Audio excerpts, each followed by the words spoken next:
Baik, Assalamualaikum warahmatullahi wabarakatuh. Selamat malam dan salam sejahtera. Para senior, para sesepuh, para sahabat, kawan-kawan, relawan, literasi, para pegiat budaya, para akademisi, dan juga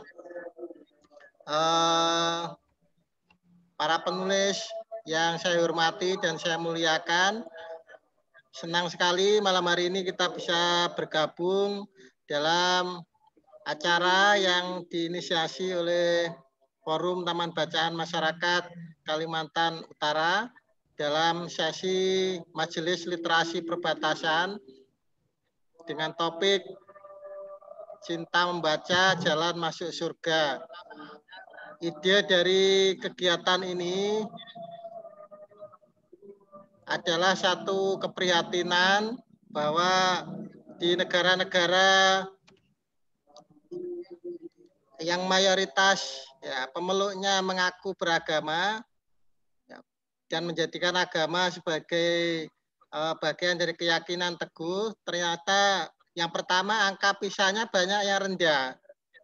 Yang kedua, data minat baca termasuk Indonesia itu menunjukkan dari 61 negara posisinya ada di 60.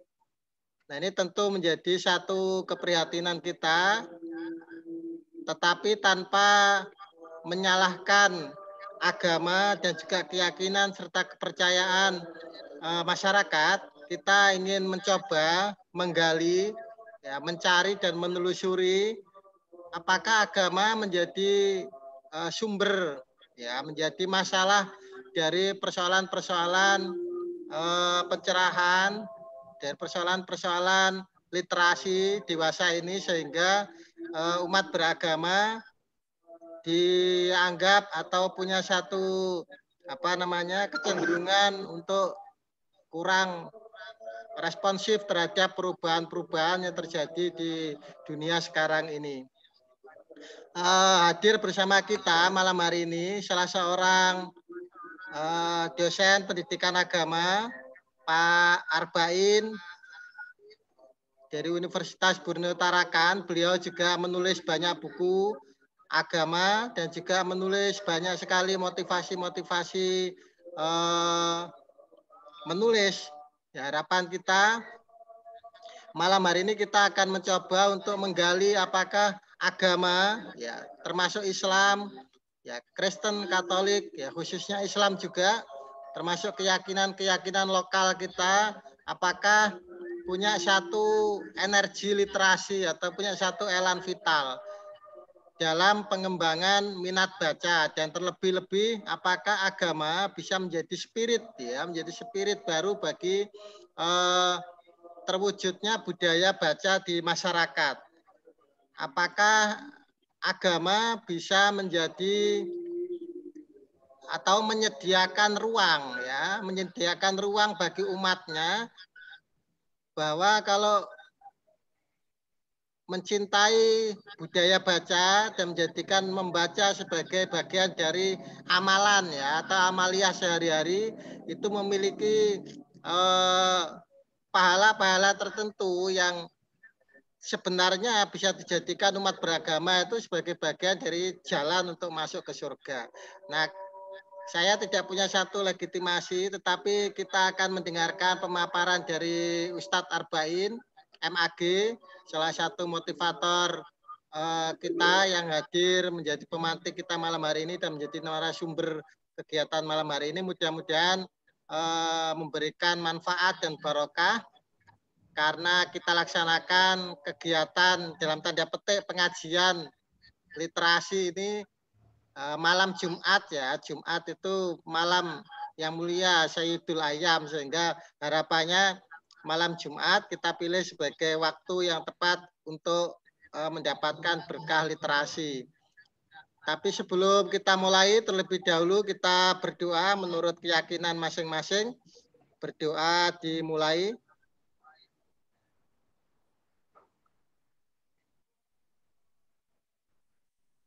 Selesai, terima kasih. Kami silakan kepada Ustadz Arbain untuk memompa semangat kita agar punya gairah kembali menjadikan agama sebagai bagian dari jalan literasi kita. Baik, kami silakan Pak Ustadz Arbain untuk menyampaikan paparannya. Baik, terima kasih Gusto Broni atas kesempatannya telah mengundang saya hadir di ruang yang sangat spesial, di mana banyak para penulis, para pegiat literasi yang bergerak untuk menghidupkan pelita di daerah-daerah khususnya di 3T ya, di wilayah perbatasan terluar dan tertinggal, yang sudah banyak berkontribusi dalam menghidupkan. Mohon maaf, suaranya boleh agak besar, Pak Ustadz. Baik, baik. Oke, sudah jelas, Totop? Nah, oke, siap. Oke, ya ini saya pakai 2 perangkat nih. Oke. Terima kasih atas kehadiran teman-teman semua, terutama ada para pakar menurut saya di sini ya, yang memang ilmunya juga luar biasa. Berhubung saya kesempatan diundang untuk hadir memberikan secerca pencerahan tentang budaya literasi, khususnya dari segi aspek agama, tentang literasi yang ada di Indonesia khususnya. Terima kasih. Salam kenal dengan Prof. Yos ya. Ada Prof. Yos di sini. Ada juga banyak teman-teman yang lain yang tidak bisa saya sebutkan satu persatu yang bisa menyimak kajian literasi kita malam ini. Sengaja saya memang pilih Jumat Sayyidul Ayam. Semoga acara kita bisa berjalan api literasi yang ada di daerah-daerah di Indonesia. Tema kali ini memang menarik ya, tentang cinta membaca jalan masuk surga gitu ya. Saya ketika diberikan tema ini bisa menjadi tema buku nanti kalau memang bisa diulas lebih jauh tentang cinta membaca jalan, tulis beberapa pointer tentang literasi ya, dari segi aspek agama, terutama kenapa sih kita harus membaca, apakah ada firman Tuhan yang menegaskan bahwasanya membaca itu adalah salah satu jalan kita untuk masuk ke surga. Nah, pertama seperti yang dikatakan Pak Top tadi ya, kalau kita melihat memang sangat miris sekali. Data UNESCO saja ya di tahun 2019 itu menunjukkan minat baca masyarakat Indonesia itu sangat memprihatinkan, hanya 0,001%. Artinya dari 1.000 orang Indonesia cuma 1 orang yang rajin membaca. Nah, membaca ini kan sebenarnya luas ranahnya ya, bisa dari segi membaca buku, membaca koran, membaca majalah, membaca artikel, bahkan juga membaca kitab sucinya gitu ya. Nah, kadang-kadang orang hanya memahami membaca itu membaca buku gitu, padahal tidak hanya membaca buku, bahkan membaca realita alam semesta itu salah satu cara kita membaca sinyal-sinyalmen yang dikirimkan Tuhan kepada manusia. Nah, apa sih masalah kenapa minat baca masyarakat Indonesia itu rendah, dan bagaimana sih kalau kita kaitkan dari berbagai macam sisi? Nah, memang berbagai macam pakar banyak yang berasumsi bahwasanya rendahnya minat baca itu dikarenakan rendahnya kebiasaan membaca yang berkaitan erat dengan pendapatan per kapita. Maksudnya nilai kurs uang kita gitu ya. Singapura itu menempati posisi 93.680 US dollar ya, Thailand 18.730, Myanmar tetangga kita sendiri ini 6.850, 6.000 ya. Indonesia sangat mohon maaf 16.000 kalau nggak salah. Myanmar kita paling rendah di 13.000. Nah, terus minimnya buku bacaan dan sulitnya akses bacaan. Nah, maksudnya rasio penduduk Indonesia itu sangat banyak sekali, tapi buku yang beredar tidak begitu banyak. Makanya Itu menjadi latar belakang kenapa rendahnya minat baca. Dan yang terakhir adalah malas. Nah, kadang-kadang malas ini yang susah untuk disingkirkan. Susah untuk disingkirkan, ada niat ingin membaca, tapi tidak kunjung membaca karena besarnya rasa malas daripada keinginan untuk membaca. Padahal membaca itu banyak sekali yang bisa dibaca, tidak hanya buku. Ya, meskipun buku mengandung berbagai macam ilmu pengetahuan. Nah ini kita lebih ke fokus ke sisi agama. Mengapa kita harus membaca? Nah, membaca itu sebenarnya perintah Tuhan. Di mana sih letak ayat yang menegaskan tentang perintah Tuhan itu? Buktinya itu ada di dalam surah Al-Alaq. Ini dari sisi saya beragama Muslim yang memiliki kitab suci Al-Quran, itu termaktub di dalam Quran surah Al-Alaq ayat 1 sampai 5. Nah, Iqra bismi rabbikal ladzi khalaq. Bacalah dengan menyebut nama Tuhanmu. Nah, ketika kita membaca, nah tentunya dari berbagai macam sisi di kitab suci, seluruh agama saya kira menganjurkan umatnya untuk membaca. Karena kitab itu diturunkan kepada para nabi dan juga nanti akan ditujukan kepada umatnya, tentu ada kewajiban untuk dibaca. Nah, salah satunya adalah Al-Quran ya, yang ditegaskan dalam surah Al-Alaq, untuk kita membaca dengan menyebut nama Tuhan kita. Maksudnya Tuhan sudah menciptakan berbagai macam isi yang ada di dunia ini, baik itu tentang galaksi, tentang dunia alam maya pada ini, dan berbagai macam isinya, manusia, binatang, dan hewan. Tujuannya adalah bagaimana manusia itu bisa berpikir. Jadi kalau kita bilang membaca itu apa sih? Membaca itu adalah kegiatan atau aktivitas berpikir. Nah, dengan kita membaca, kita berpikir berbagai macam fenomena alam ciptaan Tuhan. Dengan kita membaca buku misalnya, kita bisa berpikir tentang apa sih pesan yang ingin disampaikan oleh penulis tersebut kepada khalayak umum. Ya, tentu ada pesan-pesan positif yang ingin disampaikan, begitu juga yang termaktub di dalam kitab suci Al-Quran, Injil, dan kitab-kitab yang lainnya. Tentu membaca adalah menjadi sebuah kewajiban. Kalau itu menjadi kewajiban dan itu perintah, ketika kita tidak mengindahkan perintah itu, maka konsekuensinya adalah dosa. Dosa akan mengarah kepada neraka gitu. Mungkin lebih ke situ. Nah, firman dalam kitab lain, ya, saya ada mengutip di dalam Injil, ya, firman-Mu itu pelita bagi kakiku dan terang bagi jalanku. Nah, maksudnya firman Tuhan ini adalah kalam bacaan yang memang bacaan ini mengandung knowledge, ya, maksudnya pengetahuan. Ketika kita baca, ketika kita amati, kita teliti, kita kaji, jadi tidak hanya sekedar membaca. Jadi macam ayat Quran itu banyak bunyi, la'alakum ta'qilun. Kita diajak untuk berpikir. La'alakum tata'alamun gitu.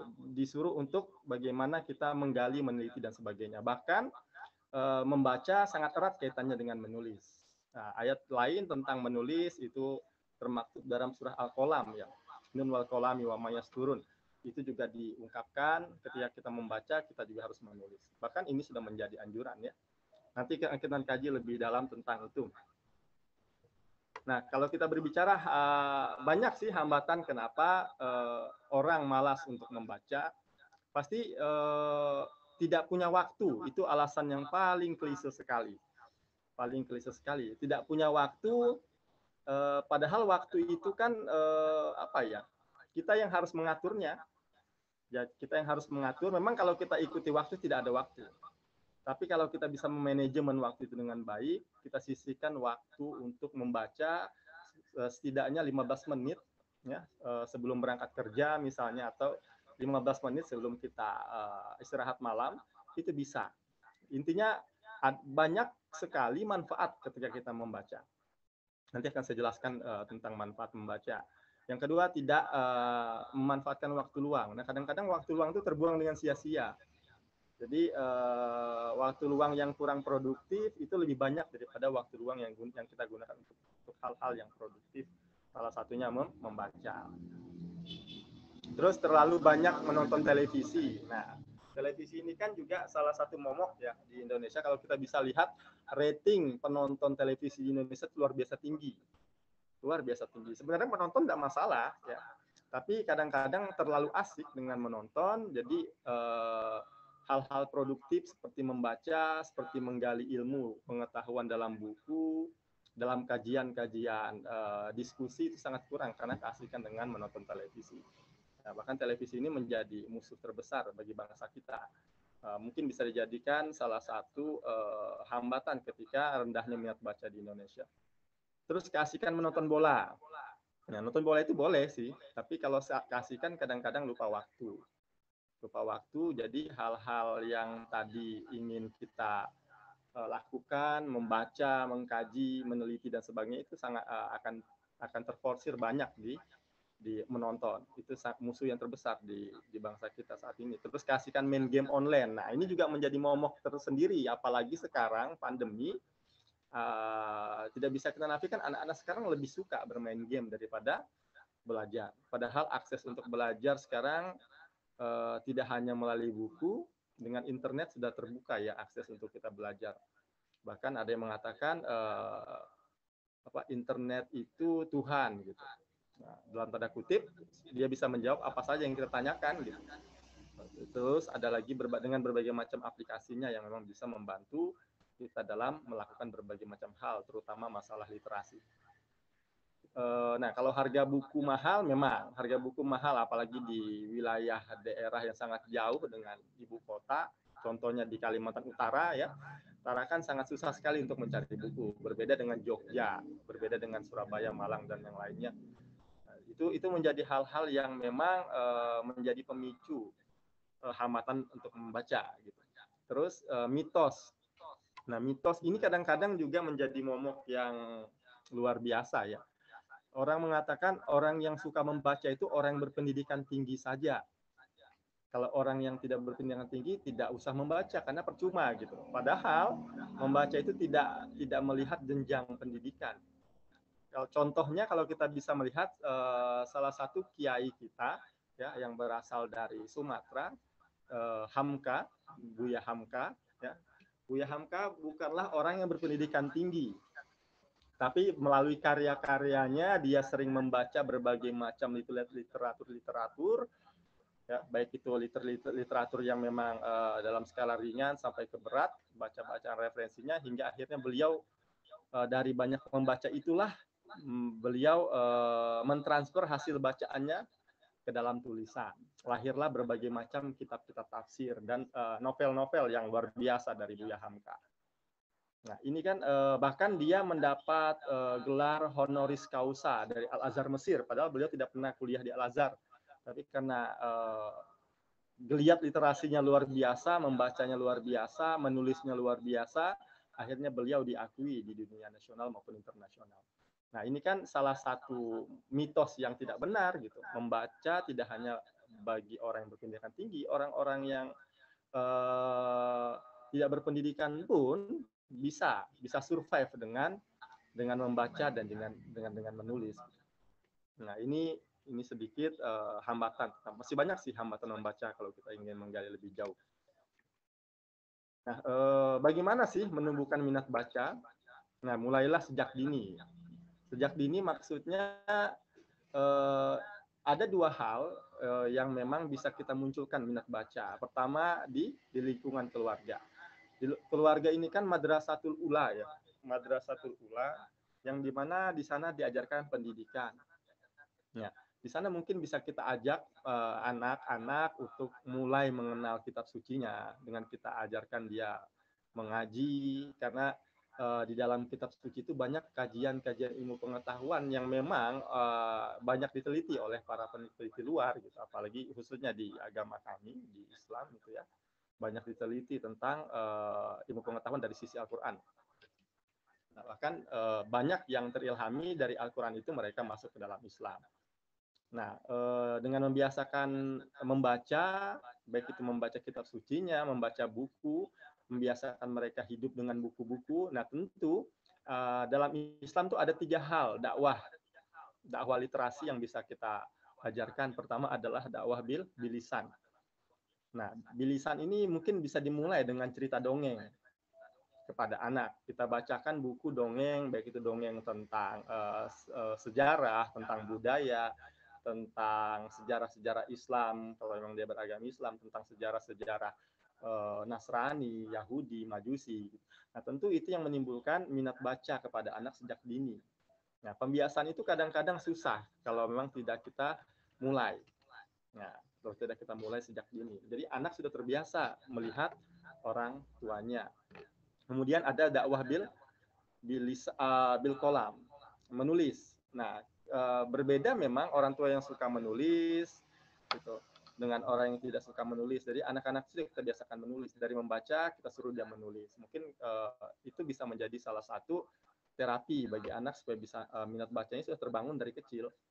Nah, yang ketiga adalah dakwah bilhal. Nah, dakwah melalui keteladanan. Ini yang paling cepat sebenarnya. Anak-anak itu mudah meniru. Anak-anak itu bukanlah pendengar yang baik sebenarnya, ya. Tapi mereka adalah peniru yang ulung. Ketika dia melihat orang tuanya itu membaca, baik itu membaca kitab suci, membaca buku, membaca koran, pasti anak-anak itu akan melihat, apalagi di lingkungan rumah itu banyak buku gitu.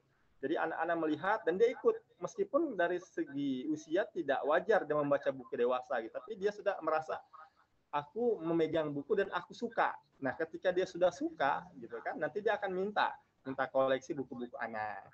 Nah, kita berikan, dengan dia suka mengoleksi, pasti ada pengaruh positif, nanti dia akan membaca meskipun belum berlaku saat itu, tapi dia nanti akan membaca gitu. Nah, itu kan menjadi salah satu motivasi kita kepada anak gitu. Nah, di sekolah pun juga begitu. Nah, sekolah bisa menjadi basis membaca. Nah, kadang-kadang sekolah pendidikan kita tidak begitu memberikan perintah yang wajib, meskipun sekarang sudah ada berbagai macam sekolah-sekolah rintisan tentang literasi gitu. Membaca 15 menit sebelum dimulainya pembelajaran gitu. Nah, tentu ini menjadi hal yang penting jika itu bisa diberlakukan di seluruh pendidikan, lembaga pendidikan yang ada di Indonesia. Karena memang hambatan kita sudah sangat banyak tadi, terutama masalah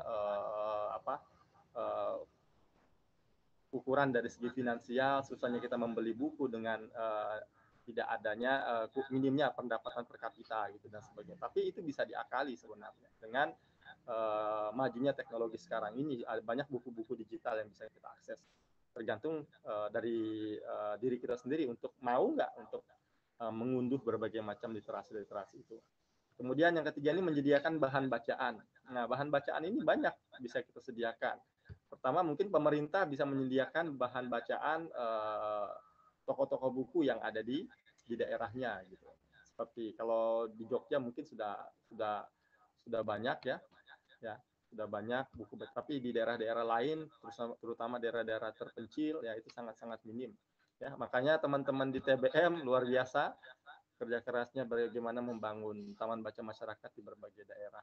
Tujuannya adalah untuk menimbulkan giroh membaca bagi masyarakat, terutama dari diri kita sendiri bisa kita atur gitu. Kita menyediakan perpustakaan di rumah, mungkin dari keluarga ya, dari keluarga masing-masing orang menumbuhkan minat baca ya di tengah keterbatasan, itu bisa menjadi salah satu solusi kita untuk bangkit dari rendahnya literasi kita di Indonesia yang menurut UNESCO tadi gitu, bisa kita tepis dengan berbagai macam usaha-usaha seperti itu. Nah, mengapa kita harus membaca? Membaca ini adalah stimulasi otak, atau dengan membaca kita akan merangsang otak untuk terus bekerja. Nah, membaca sebagai latihan otak dan pikiran dapat mencegah penyakit Alzheimer. Alzheimer ini pikun ya, penurunan daya ingat. Nah, orang yang sangat bisa dikatakan malas membaca, dia akan mudah terserang penyakit ini. Nah, meskipun secara tidak sadar nanti akan berimplikasi kepada kekuatan daya otaknya. Nah, ketika orang itu rajin membaca, maka otaknya akan lebih kuat karena setiap hari otaknya ini bekerja.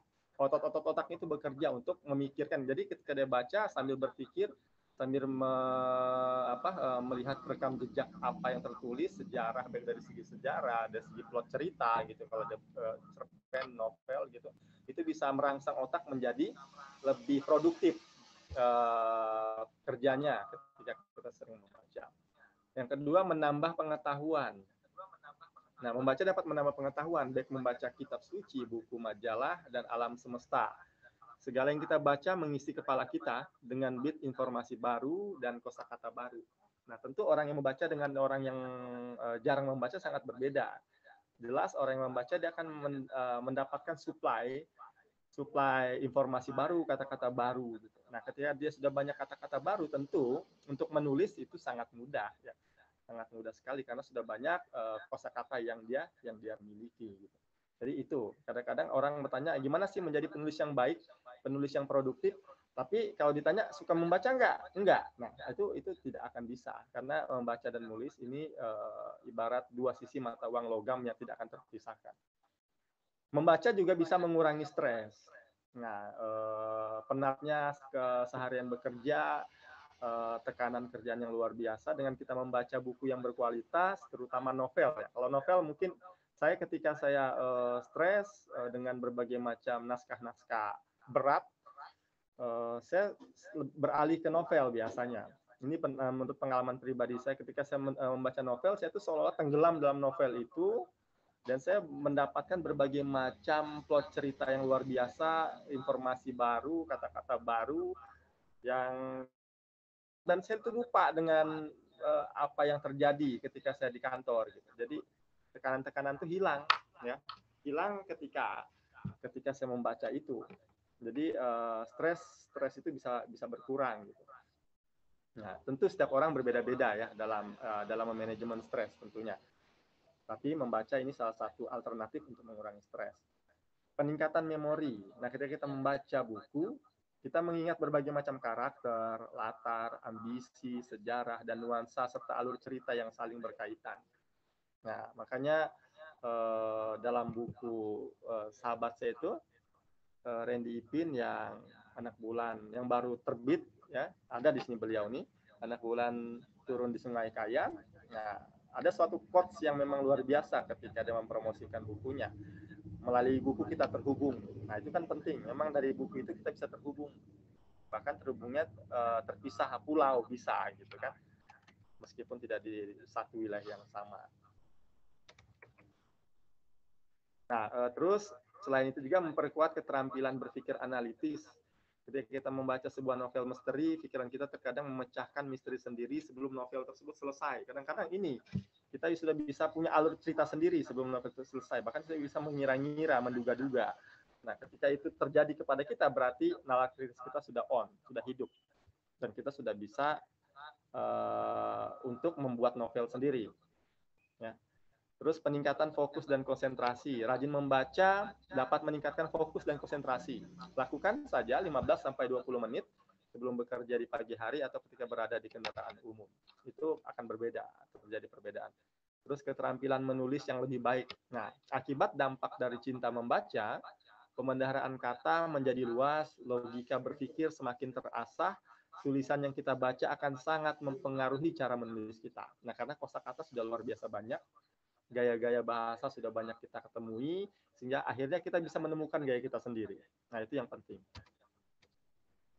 Nah, cinta membaca, jalan masuk surga. Nah, ini poin pentingnya yang akan saya sampaikan malam ini. Ada 3 hal sebenarnya. Dengan membaca, berpikir kita hidup. Nah, kenapa sih dengan membaca kita berpikir kita hidup? Karena memang hidup kita diberikan oleh Allah salah satu potensi otak. Otak ini sangat luar biasa kapasitasnya. Memorinya luar biasa jika memang bisa dimanfaatkan dengan baik. Bahkan memorinya tak terhingga. Ya, beda dengan memori flash disk, memori hard drive gitu ya. Terbatas, tapi kalau otak tidak terbatas. Tergantung bagaimana kita menggunakannya. Nah, space-nya sangat banyak sekali. Ya. Dan dia bisa ditransfer. Nah, transfernya dengan menulis. Nah, dengan membaca berpikir kita bisa hidup. Nah, caranya untuk bisa hidup dari berbagai macam bacaan kita adalah dengan menulis. Nah, jadi dengan membaca berpikir kita hidup, kemudian lalu mati, karena memang mati ini adalah suatu konsekuensi hidup. Setiap manusia pasti akan mengalami mati. Nah, tapi ada perbedaan ketika kita mati dalam kondisi yang produktif atau kondisi yang baik gitu ya, dengan tidak. Nah, kalau kita mati dalam kondisi berarti, nah berarti dalam artian tertulis gitu. Nah, apa yang kita baca itu menjadi amal jariah, menjadi manfaat sehingga kita tertulis atau terabadikan dalam sebuah karya. Gitu. Nah, ketika kita terabadikan dalam sebuah karya, nah poin penting endingnya adalah kita akan masuk surga dengan membaca. Karena awalnya dengan membaca. Dengan membaca kita menghasilkan karya yang bermanfaat untuk orang lain, menjadi amal jariah yang terus mengalir, ya, terus mengalir. Bahkan ketika sudah mati, amal jariah itu masih ada, naskah itu masih ada, karya itu masih ada. Dengan itu kita bisa masuk surga. Nah, salah satu sumbernya adalah hadis riwayat Tabrani yang mengatakan ikatlah ilmu dengan tulisan. Nah, ikatlah ilmu ini adalah bahan bacaan. Dengan kita membaca, kita dapat berbagai macam ilmu pengetahuan supaya dia bisa menjadi ilmu yang abadi. Kita ikat dengan tulisan. Nah, tulisan inilah yang menjadi masterpiece kita setelah kita tiada. Nah, ketika itu bermanfaat, kita akan mendapat surganya Allah. Gitu. Nah, gemar membaca, mencari ilmu, meraih kebahagiaan dunia akhirat. Nah, barang siapa ingin kebahagiaan dunia, wajiblah ia memiliki ilmu. Barang siapa yang ingin kebahagiaan akhirat, wajiblah ia mengetahui ilmunya. Barang siapa yang ingin kedua-duanya, wajiblah ia memiliki ilmu kedua-duanya. Nah, jadi ketika kita ingin kebahagiaan dunia, maka kita harus memiliki ilmu. Memiliki ilmu tentunya dengan membaca. Barang siapa ingin menginginkan akhirat juga dengan membaca. Ingin kedua-duanya adalah dengan membaca, dengan memiliki ilmu. Hadis riwayat Bukhari dan Muslim. Nah, ini salah satu hierarkis berpikir tentang dengan membaca, dengan berpikir kita hidup, lalu mati berarti kita tertulis, ya. Nah, tertulis dalam tanda kutip, hanya tertulis di papan nisan atau tertulis abadi di dalam karya. Kemudian masuk surga. Ini ada salah satu kutipan filsuf Yunani, ya, dari Prancis. Cogito ergo sum, aku berpikir maka aku ada. Nah, ketika aku membaca, maka aku ada. René Descartes. Kemudian dikembangkan oleh filosof dari Yunani, Robert Scholes, yang mengatakan scribo ergo sum, aku menulis maka aku ada. Nah, ini dua komponen yang sangat luar biasa. Nah, tapi endingnya adalah barang siapa yang akhir hayat membaca la ilaha illallah, maka dia akan masuk surga. Ini jaminan dari Tuhan yang diriwayatkan oleh Rasulullah dan dirawikan oleh Abu Daud. Dengan membaca, kita mengenal dunia. Dengan menulis, kita dikenal oleh dunia. Terima kasih, Pak Top. Ini sedikit yang bisa saya gambarkan. Baik, terima kasih. Kita terbaik. Mohon maaf, saya menggunakan laptop satunya ini. Ya apa-apa. Menarik ya, Pak. Disampaikan oleh Ustadz Muhammad Arba'in tadi ya, bahwa ternyata membaca itu punya satu manfaat di dunia ya, seperti tadi kesehatan otak, kemudian meningkatkan memori, kemudian menambah pintar tentu saja, mengasah pikiran semakin cerdas, tapi juga rupanya punya satu dimensi ukhrawi ya Pak Ustadz Arba'in ya, punya satu sumbangsi terhadap amalan-amalan kita, mempersiapkan diri kita untuk bekal hidup di akhirat nanti. Nah, ini yang harus kita viralkan ya Pak Ustadz Arba'in ya, bahwa membaca itu bukan kegiatan yang sia-sia, tetapi ya punya satu nilai amalan yang berdimensi akhirat ya Pak Arba'in ya. Ini harus diviralkan biar masyarakat itu punya semangat baru bahwa membaca itu bukan hanya bertujuan untuk kehidupan dunia, tetapi juga kehidupan akhirat.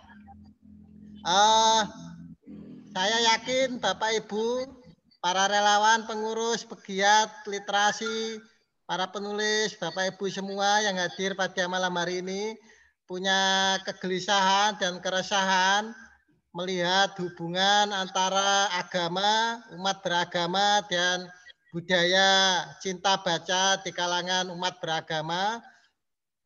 Harapan kami bisa menyampaikan pertanyaan, tanggapan, atau semacam kisah-kisah. Mungkin yang belum banyak dieksplorasi tadi adalah bagaimana budaya membaca di kalangan para sahabat ya, kemudian di kalangan para ulama terdahulu dan juga tradisi agama-agama lain. Ya, bagaimana budaya membaca di kalangan mereka sehingga menjadikan agama itu sebagai elan vital ya, sebagai spirit yang menggerakkan umatnya untuk mencintai budaya baca. Silakan Bapak Ibu kalau ada tanggapan kepada Ustadz Arba'in, langsung di-unmute. Silakan.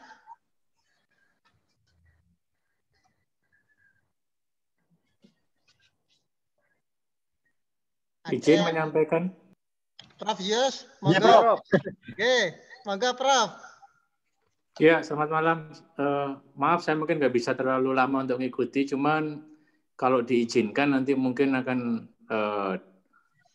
beberapa saat untuk disambung. Saya tergerak untuk setelah program saya buku NTT nanti selesai mungkin bisa ke Kaltara, yaitu untuk menerbitkan hasil ya tulisan-tulisan yang ada di sana. Mungkin nanti akan dibantu kalau bersedia si Kak Hudan Nur, Pak Armi ya. Siap, Prof, siap. Oke, saya kira itu dulu dah. Nanti. Terima kasih, Prof. Ya, Prof, terima kasih sudah bergabung, Prof. Monggo, Bapak Ibu yang lain.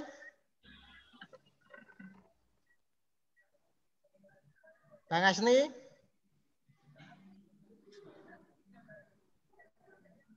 Sepertinya sudah bersiap untuk unmute.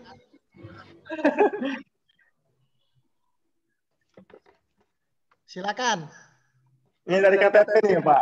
Ya, silakan Bang Asni. Bang Asni ini pendiri dan pengelola rumah baca Taka ya di tepi saya di Kabupaten Tanah Tidung, Sungai Buaya ya Bang Asni ya. Silakan Bang Asni untuk berkeluh kesah atau bertanya kepada Ustadz Arba'in.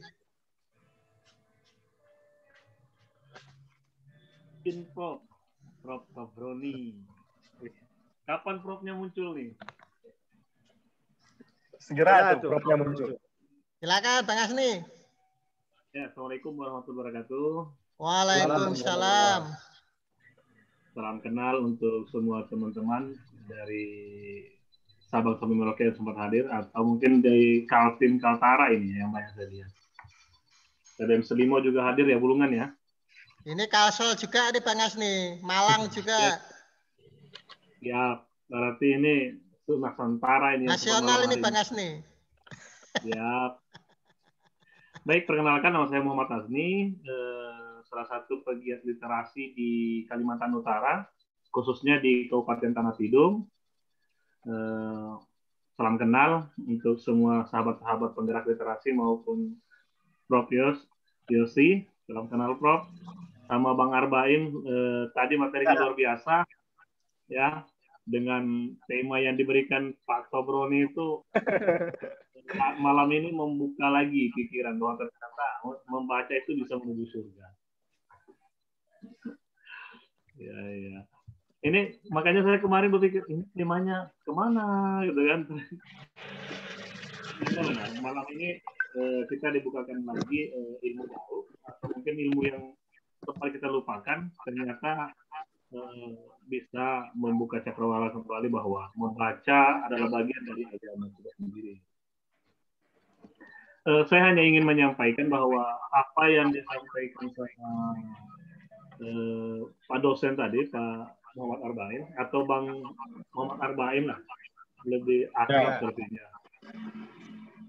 Saya hanya ingin sampaikan bahwa kendala-kendala yang terjadi di masyarakat kita hari ini, ya salah satunya tadi literasi keluarga yang minim. Memang benar-benar minim, di mana hampir semua rumah atau hampir di sebuah desa itu ketika dicari hanya segelintir saja yang punya buku di rumah. Hanya segelintir saja. Itu pun kalau ada.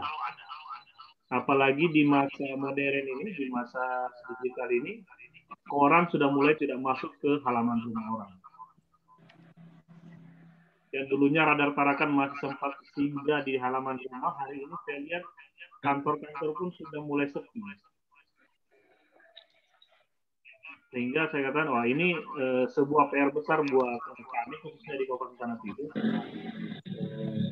yang jauh dari pusat kota yang penuh dengan literasi, sehingga ini akan menjadi PR besar buat kami, terutama teman-teman PBN yang ada di Kalimantan Utara, khususnya Kabupaten Tanah Tidung, untuk membuka kembali mindset itu, bahwa betapa pentingnya membaca. Apalagi di masa pandemi ini, saya rasa hampir semua TB merasakan siswa atau anak-anak yang di sekitar kita pasti akan dilarang oleh orang tuanya untuk keluar rumah, untuk pergi jauh dari halaman rumah. Sehingga rata-rata ketika saya kata teman-teman, TBM itu agak sepi untuk saat ini. Di 2020 ke 2021 ini agak sepi TBM, apalagi di Tanah Tidung yang TBM ini cuma satu, yang dan teman-teman sudah bergerak. Saya rasa ini PR, dan terima kasih sama Pak Sobroni yang senantiasa membimbing teman-teman.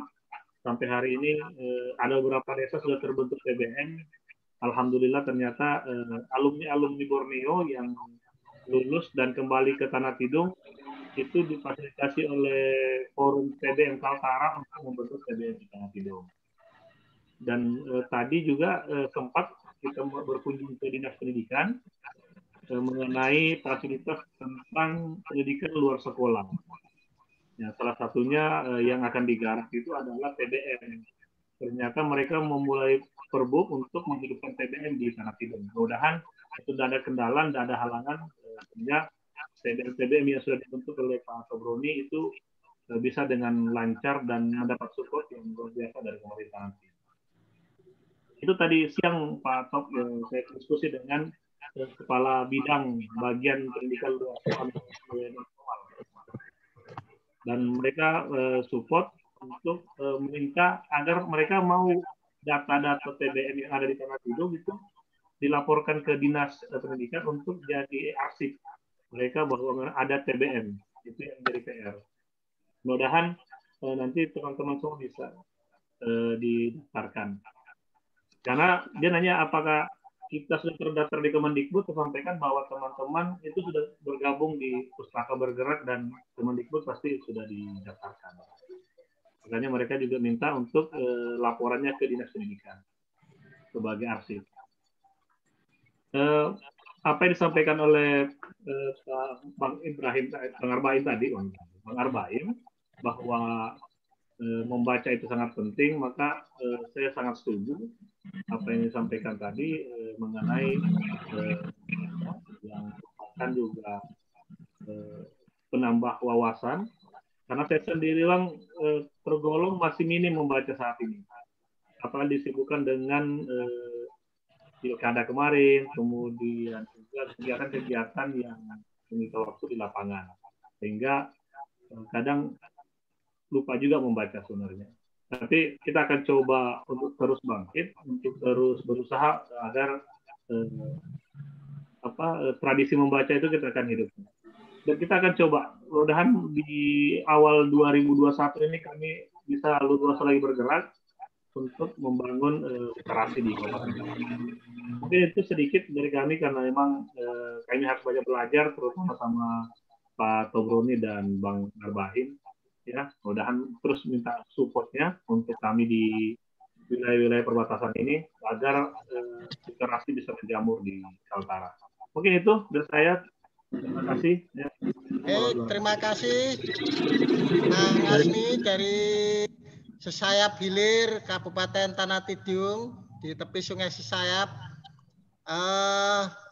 Saya kira yang menarik dari tanggapan Bang Asni tadi, salah satunya adalah soal penguatan literasi keluarga ya, Pak Ustadz Tarbain ya. Bagaimana mensinergikan agama dan budaya literasi di dalam kehidupan keluarga kita. Karena selama ini masih dikotomis ya. Seakan-akan lebih penting mengajari mengenalkan anak-anak itu dengan cara mengambau ya Bang Arbain ya. Ya ini mengambau huruf-huruf dan juga mengambau buku-buku ini juga belum terlalu diperhatikan. Nah, bagaimana caranya mensinergikan dan menguatkan budaya baca di keluarga kita. Apalagi kan keluarga beragama semua. Apa yang bisa dilakukan keluarga-keluarga beragama ini untuk meningkatkan minat baca di dalam anggota-anggota keluarga? Monggo bisa ditanggap langsung barangkali ya, Pak Ustadz ya. Ya, betul. Ya, tentu menumbuhkan minat baca di keluarga itu sangat penting. Nah, tentu adanya kesadaran dari orang tua untuk bisa mengenalkan kepada anak-anaknya tentang literasi, tentang baca, tentang tulis. Nah, kadang-kadang orang tua ini tidak bisa menjadi role model yang baik bagi anaknya. Nah, penting ketika dia bisa menjadi role model. Salah satu contohnya gini saja, meskipun misalnya anak-anak itu paling suka ketika ngelihat orang tuanya itu lagi ngapain, ketika orang tuanya itu lagi ngetik, anak itu ganggu tuh pasti ngetik, karena dia harus ingin tahu itu luar biasa besar lagi orang tuanya lagi apa. Jadi kita baca buku pasti dia akan merasa hati ingin baca, meskipun itu belum sesuai dengan usianya gitu. Nah, tapi dengan dia sudah terbiasa bergelut dengan buku, nanti otomatis itu akan ketika dia besar itu akan menjadi suatu pola perilaku yang baik ketika dia besar, dia akan terbiasa dengan buku-buku.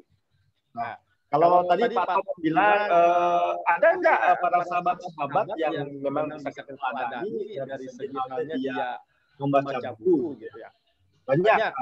Nanti teman-teman kalau mau mungkin bisa cari bukunya Ali bin Muhammad Al-Imron yang judulnya Gila Baca Ala Ulama. Nah, itu banyak tentang ulama-ulama yang gila membaca, bahkan sehari itu ada yang membaca 200 buku, luar biasa banyak. Ada yang sehari itu membaca 200 buku, bahkan setiap dia pergi kemanapun dia tidak pernah meninggalkan bukunya. Nah, salah satu contoh saya kasih gambaran Syekhul Imam Ibnu Taimiyah. Ibnu Taimiyah ini ketika dia sedang sakit, dia masih membaca buku. Bahkan sakitnya sudah divonis oleh dokter, katanya kenapa kamu baca buku, menelaah buku, merevisi buku, karena inilah penyakit kamu tidak akan sembuh. Tapi kata Ibnu Taimiyah, bukannya dengan membaca aku menjadi bahagia. Bukannya ketika aku bahagia, jiwaku senang, penyakit itu mungkin tidak akan berani datang. Dia akan bahagia. Nah, dengan bahagia jelas imunitasnya akan tinggi dan dia akan tidak mudah terserang penyakit. Dan itu dibuktikan oleh Ibnu Taimiyah dengan dia senang membaca buku meskipun dalam kondisi sakit sekalipun dia tetap membaca buku. Bahkan yang buku dia baca tidak hanya 1 buku, bahkan 10 buku sehari ketika dia sakit dia membaca buku. Nah, tentu spirit literasi seperti itu kan harus kita tanamkan sejak dini kepada anak-anak, tentunya dalam hal membiasakan mereka dengan buku. Itu saja dulu, membiasakan dengan terbiasa nanti akan menjadi budaya. Budaya yang akan mendarah daging ketika dia sudah besar, nanti dia akan lebih suka lagi. Nah, tinggal nanti kita arahkan nanti, oh ini buku-buku yang cocok sesuai dengan umurnya. Contoh dengan buku-buku cerita-cerita komik dan sebagainya, tentu dari situ nanti dia akan mulai untuk mencintai literasi baca tulis. Mungkin itu Pak Top. Ini informasi menarik ya dari Bang Asni dan Pak Ustadz Tarbain ini. Justru literasi ini kayaknya harus mulai difokuskan ke orang tua ya ini Pak Arbain ya. Ya, betul Pak Top. Kuncinya di situ sebenarnya. Orang tua dan calon orang tua ini Ya. antitesis terhadap gerakan kita ya, karena selama ini kita selalu menuntut anak-anak untuk selalu berliterasi ini ya. Iya, orang tuanya tidak. Tapi orang tuanya tidak diminta untuk berliterasi. Ya. Nah, ini menarik sekali, nanti kita jadikan bahan evaluasi dan masukan gerakan literasi secara nasional. Baik, yang lain barangkali Bapak Ibu yang ingin menanggapi atau bertanya, silakan Bu Ani, sudah muncul di layar saya ini. Selamat malam, assalamualaikum warahmatullahi wabarakatuh. Waalaikumsalam warahmatullahi wabarakatuh. Bu Ani ini dari Kampung Literasi Tarakan ya? Ya, dari lisan ini Pak. Maaf nggak ngeliatin video. Ya, boleh. Ya, alhamdulillah ini malam ini dapat materi yang luar biasa sekali dan ya, Bu Ani, ya. Sangat menginspirasi, terprovokasi benar. Benar menggelitik sekali yang akhirnya tadi Pak Tobroni bilang kalau ya memang harus sudah mulai kita sentuh orang tua ataupun calon orang tua yang untuk mengembangkan literasi, utamanya di rumah gitu, literasi keluarga. Nah, materi kayak gini rasanya saya pengen, ayo main sini lagi Pak Arbain. Ya. Jadi kebetulan relevan sekali materi ini karena kami di Kampung Literasi ini kan bersama dengan pemuda Ikatan Remaja Masjid ya, yang mana mereka kebanyakan pemuda-pemuda yang di Kampung Literasi yang juga sebagai IRMA. Nah, dan mereka pemuda yang pastinya tentunya sebagai calon-calon orang tua gitu kan. Jadi ini materi cuma cocok sekali kalau misalnya nanti kapan gitu ya bisa sharing-sharing bersama kami dan mungkin bisa juga mengundang orang tua yang ada di Kampung Literasi karena di sini memang ada beberapa pojok baca dan TBM ya, kebetulan TBM lisan di sini ada, hanya memang giatnya memang lebih kepada anak-anak dan remaja dan juga pemuda gitu. Cuman mungkin kalau ada materinya ini kan bagi yang Ustadz langsung gitu kan. Jadi saya rasa nantilah kapan gitu ya bisa kita culik lagi kemari bersinergi bersama lagi untuk bisa langsung disampaikan langsung kepada masyarakat gitu. Karena kalau kita sendiri juga mungkin masih kurang gitu ya Bu Ani ya.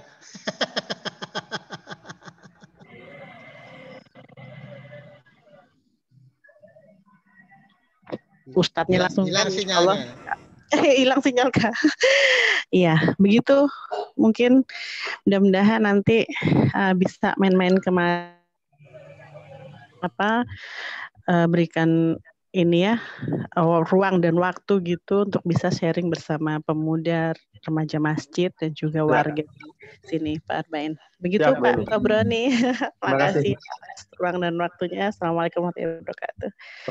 Waalaikumsalam. Terima kasih Bu Ani atas atensi dan tanggapannya. Silakan Pak Arbain. Kayaknya jadwal dakwah literasinya akan segera padat karena viral. Silakan. Apa yang bisa diperbuat ini khususnya karena Bu Eni ini menjalankan program dari pusat Kampung Literasi ya di Tarakan di Kampung Bugis Dalam itu.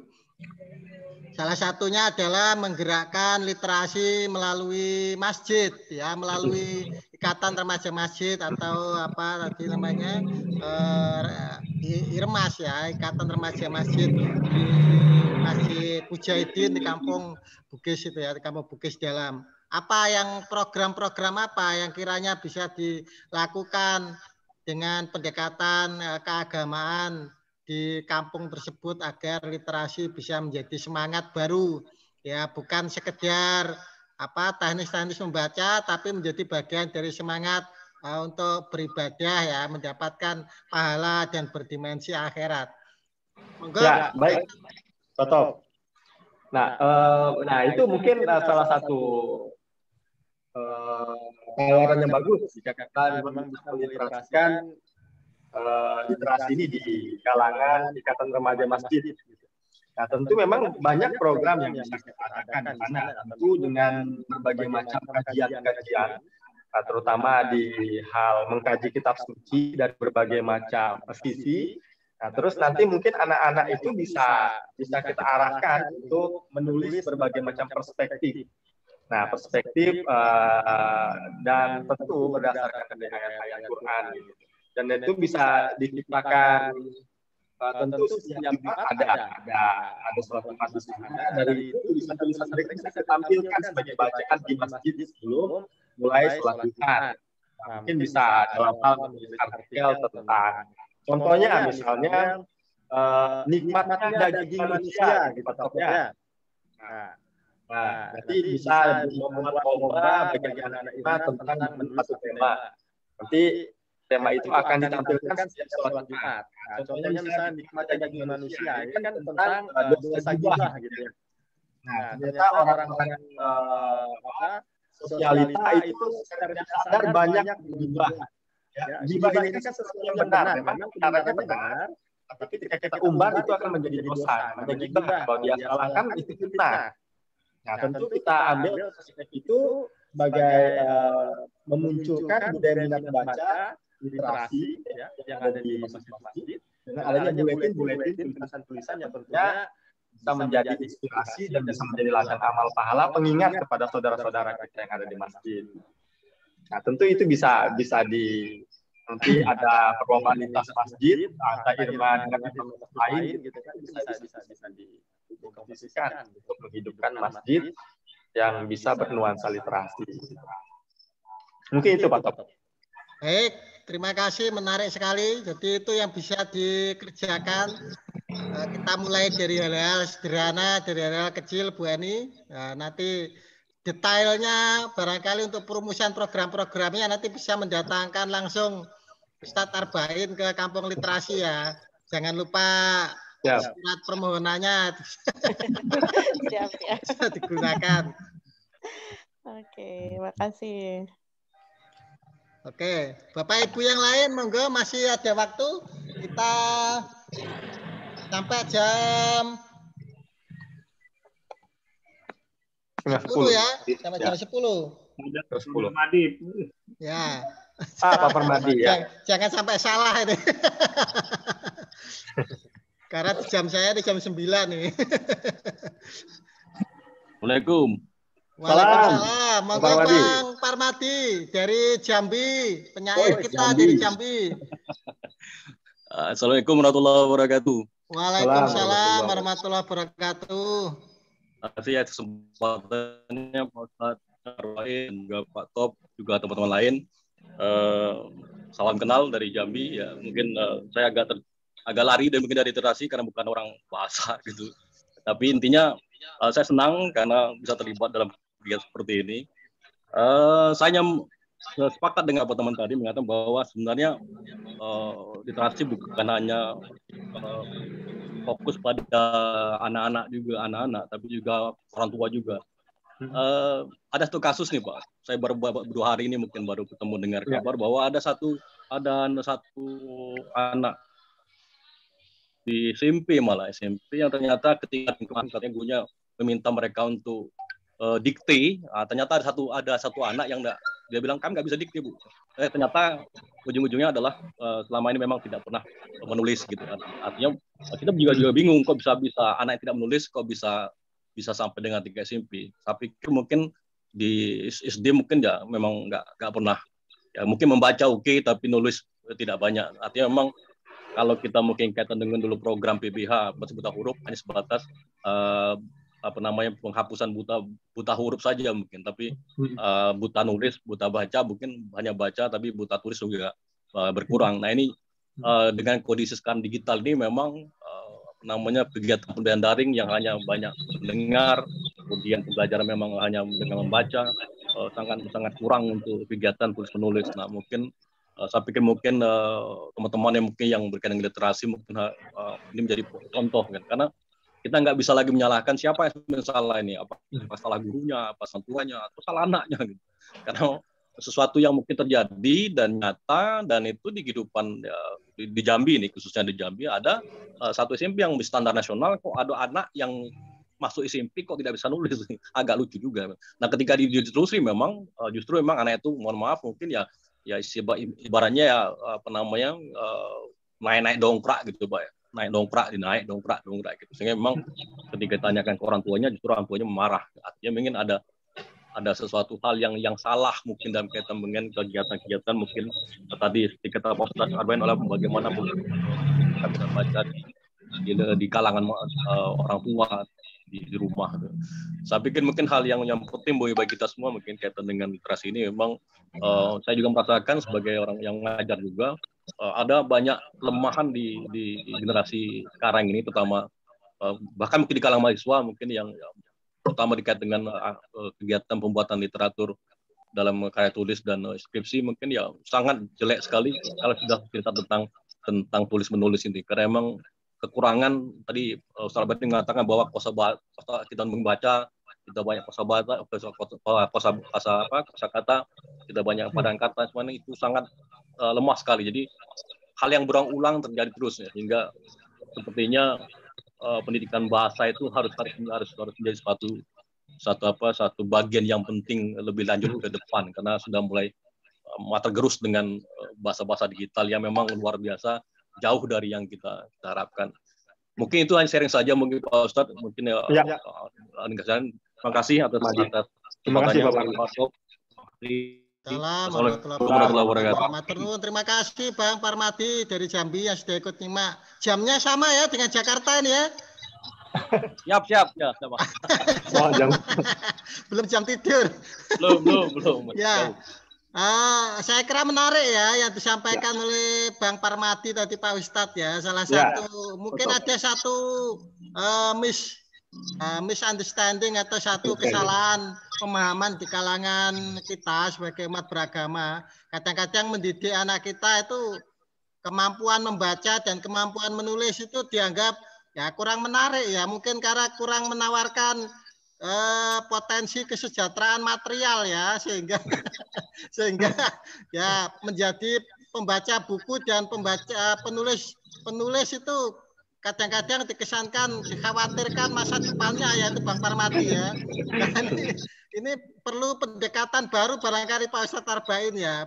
Bagaimana membaca dan menulis ini juga dianggap atau dianggap sesuatu yang serius ya, yang punya nilai religiusitas tertentu, sehingga orang tua tidak menganggap segala yang harus dimiliki oleh kita termasuk anak-anak itu harus selalu berdimensi material ya. Nah, ini kalau selalu hitungannya material nanti kena tegur Buya Amin. Ada Buya Amin dari Balai Bahasa juga ini. Ya, nih. Mungkin ada kesalahkaprahan itu ya Pak Ustadz Arbain ya. Bagaimana caranya ini untuk mengatasi situasi-situasi yang macam ini Pak Ustadz? Ya. Terima kasih Pak Parmadi ya atas pencerahannya tadi dengan berbagai kasus-kasus yang ada. Memang itu kelemahan kita ya. Kadang-kadang budaya baca tulis itu hanya sekedar formalitas, tapi tidak dijadikan suatu budaya yang memang kita butuhkan. Padahal membaca menulis ini kalau kita telusuri tidak ada manusia yang lepas dari aktivitas membaca dan menulis. Salah satu contohnya aja ketika kita menulis pesan di WhatsApp atau menulis pesan di status di Facebook gitu. Nah, itu kan aktivitas menulis dan membaca sebenarnya. Dengan kita menulis sebenarnya banyak media yang bisa kita gunakan. Bahkan tulisan-tulisan saya itu banyak juga saya tulis di status-status di Facebook. Mungkin ada ide kreatif yang susah untuk dituliskan, ya saya tuliskan di Facebook, nanti bisa saya ambil, saya masukkan ke dalam buku, ke dalam tulisan gitu. Nah, orang-orang tua ini memang itu saya bilang rendahnya kesadaran akan literasi. Itulah yang menjadi momok terbesar bangsa ini, sehingga kita dijudge oleh UNESCO. Bayangkan sangat jauh sekali, 0,01. Jadi dari 1.000 orang cuma satu orang saja membaca gitu, sangat jauh sekali gitu, bagaikan bumi dan langit gitu. Tentu ini kan menjadi tamparan keras buat kita gitu ya. Seharusnya geliat literasi ini harus kita semarakan lagi, tidak hanya di lingkungan anak-anak, di lingkungan mahasiswa gitu. Kadang-kadang mahasiswa tuh gitu ya. Mahasiswa tuh ketika dia ada tugas makalah, baru dia membaca, baru dia menulis. Ketika ada tugas skripsi, baru membaca dan menulis. Tapi ketiga, mungkin perlu yang namanya tracing ya, maksudnya ada penekanan kepada itu tentu mungkin bisa ada ranah pemerintah ya. Ada ranah pemerintah mungkin dari segi edukasi literasi di tingkat pemerintahan, di dinas pendidikan gitu ya, di Kemendikbud misalnya, untuk orang tua juga penting peranannya dalam memberikan literasi kepada anak, terutama membimbing anak membaca gitu. Jadi anak-anak misalnya dari segi bahasa Indonesia ada dongeng-dongeng, mungkin anak bisa diajarkan tentang dibacakan tentang dongeng, nanti kemudian dia baca sendiri gitu, nanti dia bisa menulis dongeng versi dia. Nah itu kan penting. Jadi memang terkadang ada juga orang tua mungkin dari segi pendidikannya kurang paham tentang bahasa Indonesia. Tapi kan banyak cara ya, apalagi sekarang media sosial sudah luar biasa. YouTube bisa gitu untuk memberikan edukasi pendidikan. Tapi itu harus ada pendampingan orang tua. Jangan sampai anak kita biarkan saja dengan gadgetnya. Kadang-kadang mereka lebih suka bermain game daripada mempelajari ilmu pengetahuan. Padahal kalau kita lihat sekarang akses luar biasa di internet, bisa kita akses apa saja, ilmu luar biasa berkembang. Ada jurnal, ada buku-buku digital. Tentu intinya adalah bagaimana orang tua bisa memanage anaknya untuk bisa membudayakan literasi di rumahnya. Apalagi di pandemi sekarang, orang tua punya banyak space waktu bagi anaknya untuk bisa mengajarkan anak. Makanya orang tua, peranan orang tua sangat penting untuk mendampingi anak. Jangan sampai anak itu lepas kendali, terbuai oleh gadgetnya sendiri gitu. Kadang-kadang ini yang menjadi momok sendiri. Anak-anak itu ternyata kalau kita lihat belajarnya cuma sedikit, tapi game online-nya luar biasa besar daripada belajar. Tentunya harus butuh pendampingan dari orang tua. Mungkin itu Pak Tom. Baik, menarik sekali ya. Ini semakin malam kok semakin menarik. Jamnya ini semakin mepet. Barangkali ada Bapak Ibu yang lain yang ingin menanggap. Monggo, masih ada ya, masih ada 1/4 jam lah ya kita untuk berdiskusi. Silakan. Kak Hudan mungkin dari Banjarbaru. Banjarbaru.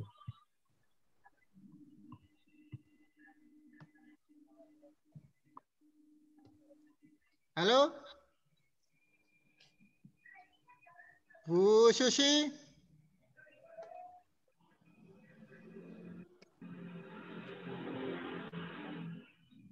Mbak. Monggo. Assalamualaikum, selamat malam. Waalaikumsalam warahmatullahi wabarakatuh. Boleh curhat kok Bunda? Oh ya. Iya, saya tertarik sekali ini Pak. Monggo. Salam kenal dari kami TPM Doa Ibu dari Tarakan. Oh, salam kenal Bu. Dari perumahan Intraka. Ya. Saya tertariknya begini Pak, tentang membaca untuk keluarga gitu ya, atau orang tua gitu. Di TPM Doa Ibu, kalau untuk memberikan ilmu kepada anak-anak gitu ya, membaca, menulis, mendongeng dan sebagainya, saya berani. Tetapi untuk memberikan ilmu kepada orang tua, kok saya takut gitu ya. Takut menggurui gitu ya. Jadi pengen sekali gitu ya, pengen ada narasumber kah atau orang yang berkompeten gitu, memberikan pendampingan gitu ya, memberikan pemahaman kepada kami orang tua gitu di lingkungan TPM Doa Ibu, untuk memberikan ilmu tentang itu tadi, literasi gitu.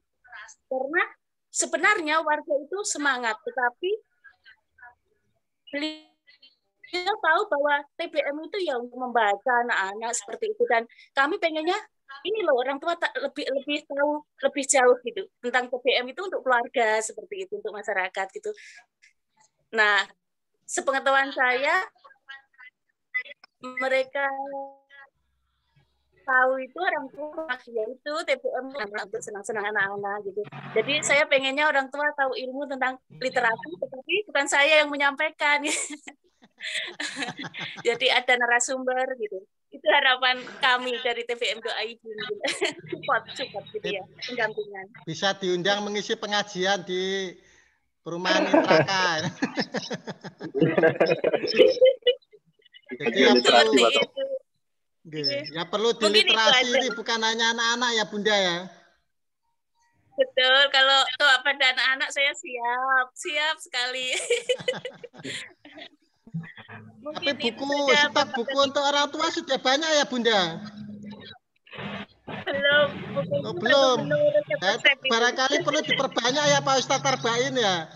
Buku-buku. Betul Pak, harus diperbanyak gitu. Cara-cara memasak, cara menjadi panduan suami beristri lebih dari satu. Itu bahaya tuh Pak.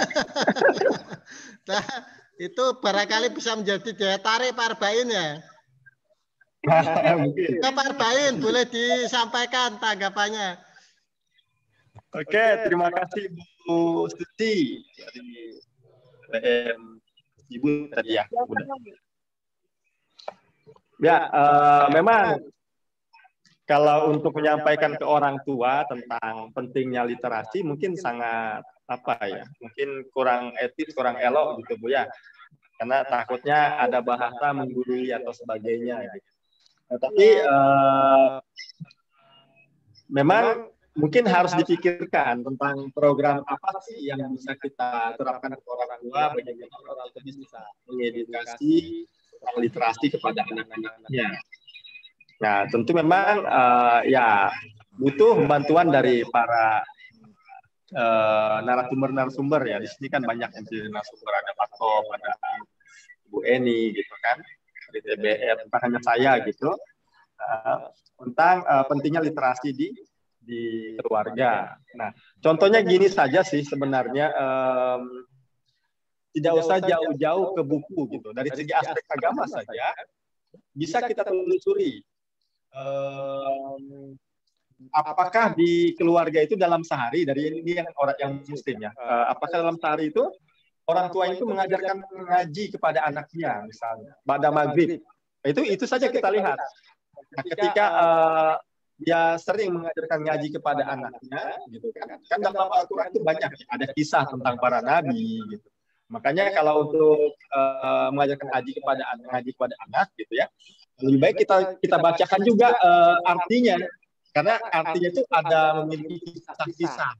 Dalam Al-Qur'an itu paling banyak itu ayat-ayat cerita tentang sejarah paling banyak. Nah, sambil kita ajari ngaji, terus kita bacakan artinya, jadi mereka sedikit tahu, oh ternyata artinya ini tentang kisah Al-Baqarah itu tentang sapi betina gitu.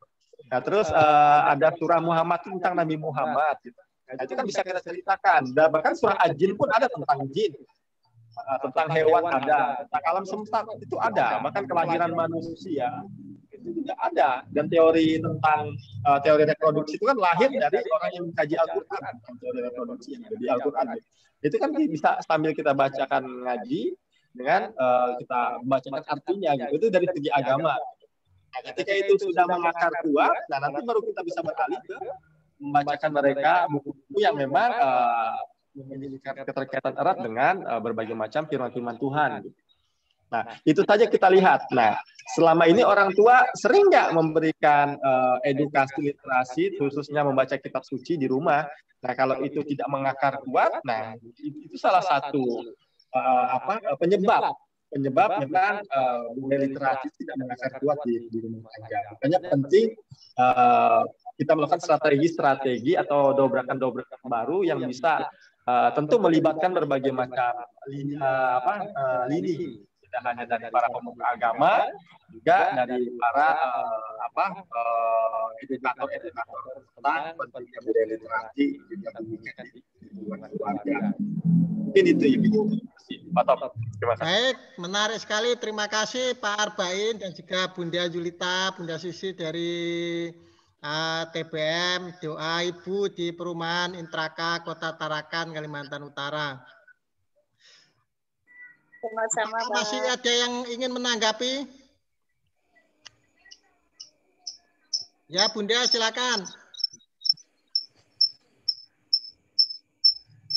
Kalau tidak ada, saya kira majelis literasi perbatasan kita malam hari ini kita cukupkan karena waktu sudah sangat malam dan luar biasa banyak sekali hikmah dari materi yang sudah disampaikan. Mudah-mudahan hikmah itu bisa masuk ke dalam diri kita, bisa menjadi semangat baru bagi kita sebagai umat beragama, agama apapun tentu menginginkan umatnya untuk berliterasi. Sebelum saya akhiri, monggo Pak Ustadz Arbain menyampaikan closing statement 5-10 menit. Baik, pesan terakhir. Terima kasih Pak Top. Ya, sebenarnya literasi ini kan sudah mengakar kuat dalam seluruh agama. Karena setiap nabi itu diberikan kitab, diberikan buku yang mana buku itu harus diliterasikan kepada umat-umatnya. Nah, jadi itu kan menjadi dasar historis kenapa literasi itu begitu penting kita bumikan di dunia ini. Nah, ketika itu kita bumikan, tentu kita sudah menjalankan perintah Tuhan. Makanya saya bilang tadi membaca itu adalah perintah Tuhan. Nah, ketika kita tidak mengindahkan perintah itu berarti kita durhaka kepada Tuhan kita sendiri dan kepada Nabi kita sendiri.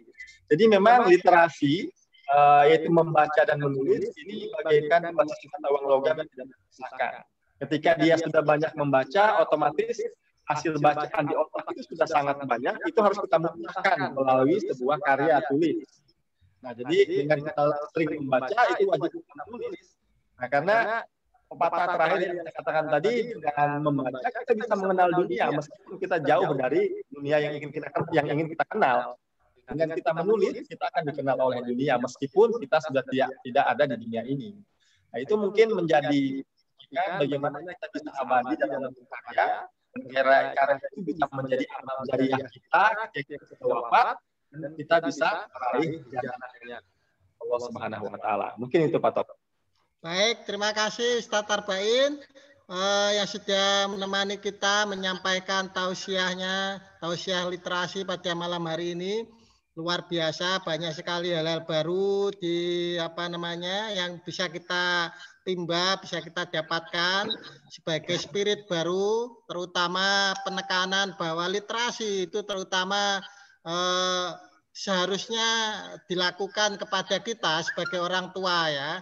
Ibda binafsik ya, ini mungkin ya kita mulai dengan diri kita sendiri-sendiri, kita ajak keluarga kita dan kemudian tetangga-tetangga kita. Saya kira ini spirit yang menarik yang bisa menjadi alternatif dari kebuntuan gerakan literasi sekarang ini agar semakin tajam dan apa yang sudah disampaikan oleh Ustadz Arbain tadi sangat membakar kita ya. Mudah-mudahan pemahaman kita memiliki sudut pandang yang baru yang mencerahkan bahwa ternyata literasi, membaca, menulis itu memberikan satu sumbangan, memberikan satu manfaat kesehatan, ya, memberi kesehatan lahir dan batin, juga kecerdasan tadi disampaikan, juga bahkan bisa memberikan dimensi akhirat ya, bisa memberikan pahala mungkin pada setiap huruf. Begitu juga bagi para relawan ya, saya kira ya Pak Ustadz ya, bahwa relawan yang menebarkan literasi untuk dirinya sendiri dan keluarga dan juga masyarakat ya insya Allah dicatat sebagai pahala ya, bisa menjadi amal jariah bagi kita semua yang diwariskan untuk generasi mendatang.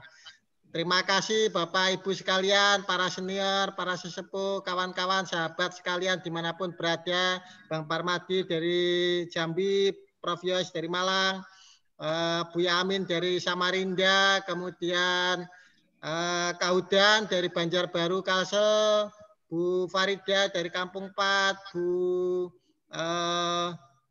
Senior Cibong dari Kalimantan Barat ya. Kemudian banyak sekali ya yang tidak bisa saya sebutkan satu persatu. Ya, Kak Hudan. Halo. Halo, halo.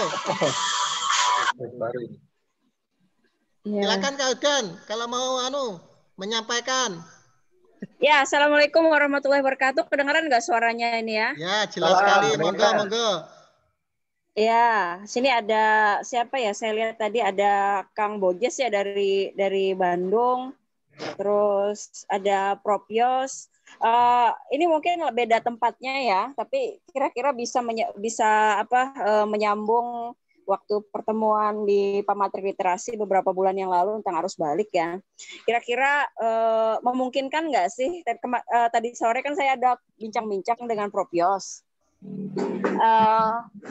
Bincang-bincang dengan Prof. Yos itu terkait perencanaan kegiatan literasi yang kemarin arus balik itu bisa dilaksanakan.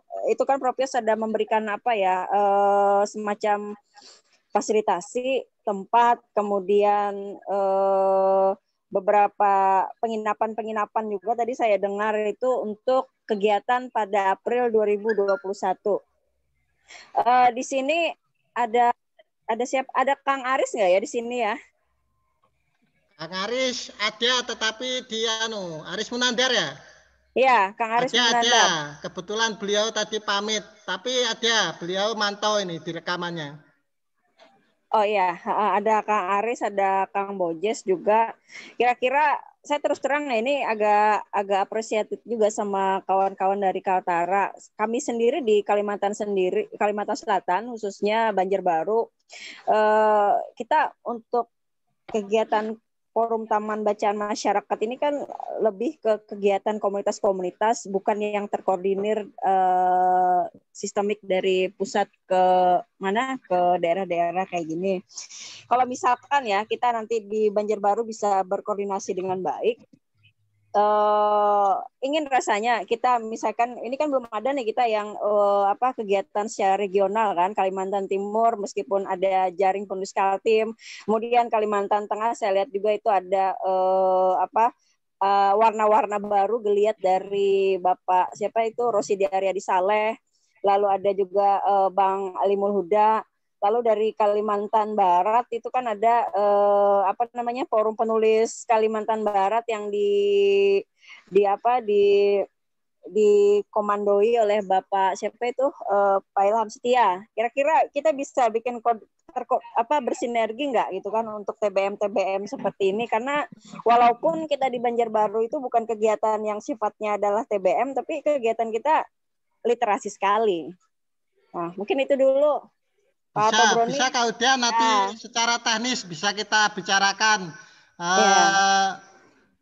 lewat WhatsApp ya barangkali ya, teknisnya seperti apa ya. Ya. Oke, mungkin itu dulu ya. Baik, terima kasih Kak Uda atas apresiasi dan juga informasi-informasi peluang-peluang yang disampaikan. Baik, terima kasih Bapak Ibu sekalian. Semakin malam dan alhamdulillah malam hari ini kita bisa melakukan satu majelis yang insya Allah bermanfaat, penuh hikmah dan barokah, menambah ilmu, menambah pengalaman-pengalaman baru bagi kehidupan kita. Mudah-mudahan kami selaku panitia dan juga pengurus mengucapkan terima kasih kepada Ustadz Arbain, juga kepada seluruh hadirin secara daring malam hari ini. Mudah-mudahan dibalas oleh Tuhan Yang Maha Esa dengan sebaik-baik pahala. Kami selaku panitia hanya bisa mendoakan mudah-mudahan apa yang sudah diberikan bisa menjadi berkah bagi Ustadz Arbain dan juga Bapak Ibu sekalian yang sudah meramaikan dan menyemarakkan Majelis Literasi Perbatasan pada kesempatan malam hari ini. Terima kasih, selamat malam. Wabillahi taufik walhidayah wa wal muwafiq ila aqwamit thoriq. Assalamualaikum warahmatullahi wabarakatuh. Waalaikumsalam.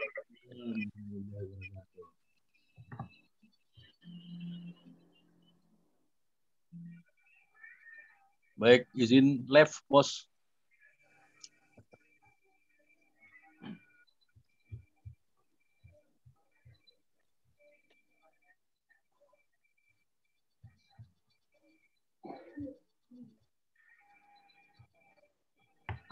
Bang Arbain nomor HP.